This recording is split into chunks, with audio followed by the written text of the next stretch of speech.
La démarche de promotion de l'égalité professionnelle entre les hommes et les femmes et de la diversité est une démarche qui est en lien avec la question de la qualité de vie au travail à plusieurs égards. Tout d'abord, cette démarche peut être regardée de la part de l'employeur comme un acte de reconnaissance envers ceux de ses agents qui peuvent être victimes de discrimination ou du moins peuvent se sentir victimes de propos ou de comportements hostiles sur le lieu de travail à raison de l'une ou plusieurs de leurs caractéristiques. Ainsi, le Conseil d'État et les juridictions administratives organisent chaque année, à l'occasion de la Semaine européenne du handicap, de la Journée internationale des droits des femmes ou de la Journée internationale de lutte contre l'homophobie et la transphobie, des événements. Ces initiatives ont au moins pour mérite d'installer le sujet, de le sortir du placard en quelque sorte, et ce peut être pour les intéressés une forme de reconnaissance.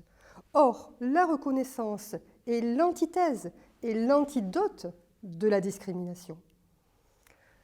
Deuxièmement, la démarche égalité-diversité est une démarche de promotion de la mixité dans les organisations, en âge, en sexe, en origine notamment.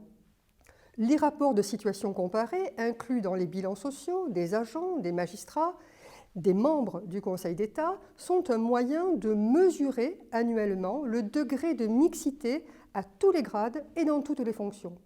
À cet égard, on a noté cette année une progression de la féminisation des effectifs des membres à hauteur de 5 points depuis 2014.